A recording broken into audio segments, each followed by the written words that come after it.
শেষবারের মতো সবার ভালোবাসায় সিক্ত হলেন ভাষা সংগ্রামী ও গবেষক আহমদুর রফিক। কেন্দ্রীয় শহীদ মিনারে তার প্রতি শ্রদ্ধা জানান সাধারণ মানুষ, সাংস্কৃতিক কর্মী, সাহিত্যিক, রাজনীতিক সহ বিভিন্ন শ্রেণী পেশার মানুষ।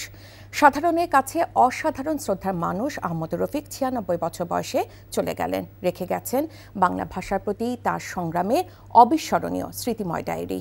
আহমদুর রফিকের শেষ বিদায়ের কথা জানাচ্ছেন সাদরিনা খন্দকার। আহমদ রফিক এক ভাষা সংগ্রামীর নাম। ৯৬ বছরের দীর্ঘ জীবন শুধু সংখ্যায় নয়, ছিল কর্মের। তার হৃদয়ের স্পন্দন ছিল মাতৃভাষা বাংলা, যার জীবনের প্রতিটি উচ্চারণে ছিল ভাষার প্রতি ভালোবাসা আর দায়বোধ। এই কীর্তিমানের প্রতি শ্রদ্ধা জানাতে শহীদ মিনারের চারপাশ ভরে গিয়েছিল মানুষের ভালোবাসা, শোকে। এসেছিলেন ভক্ত অনুরাগী সহকর্মীরা। তার সকল কাজ ওই রূপান্তরের কাজের সেজন্য এই যে বাংলাদেশ লেখক শিবির প্রয়াণ, সেটা আমাদের জন্য অপূরণীয় ক্ষতি। তার ঐতিহাসিক অবদানকে আমরা স্বীকৃতি দেই, এই জাতি স্বীকৃতি দেয় এবং তার কর্মের মধ্য দিয়ে তিনি জীবিত থাকবেন।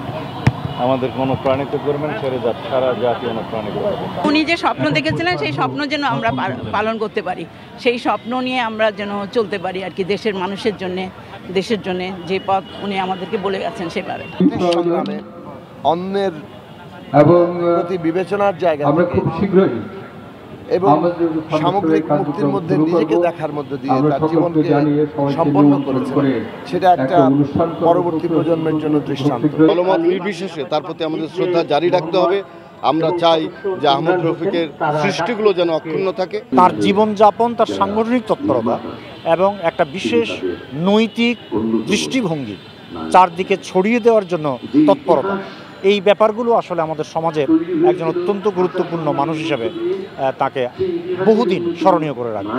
এই ভাষা সংগ্রামীর লেখা প্রথম প্রকাশিত হয় ১৯৫৮ সালে শিল্প সংস্কৃতি জীবন, হয়ে ওঠে বাংলা ভাষা, সাহিত্য আর সংস্কৃতির অবিচ্ছেদ্য অংশ।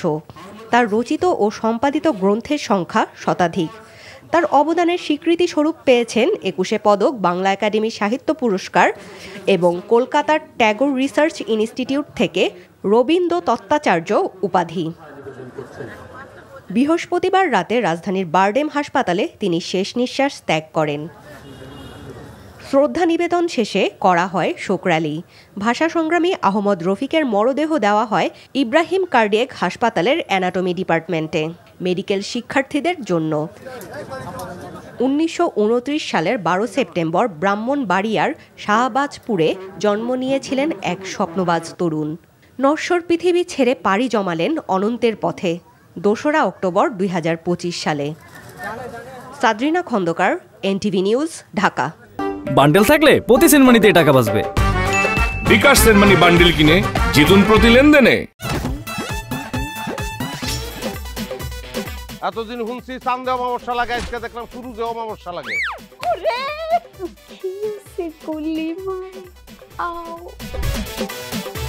আপনার নামটা? আমার নাম লাবণ্য। এটা ধরেন। এইটা কি? চলে মানে আংটি। ভয় পেলে নাকি সিরিয়াস? আমগো চোখে তো এখন কাঠের চশমা। দুইটা খেজুর কাটা নিয়ে চক্ষু দুইটা উঠানো হইলে আমারে দান করে দিন। কারো পৌষ মাস আর কারো সর্বনাশ। নাই রে নাই, আমার বাপে নাই। এই হারামজাদা, হাতে কি গ্রামের মাসে তোর আটকা জলিল কর।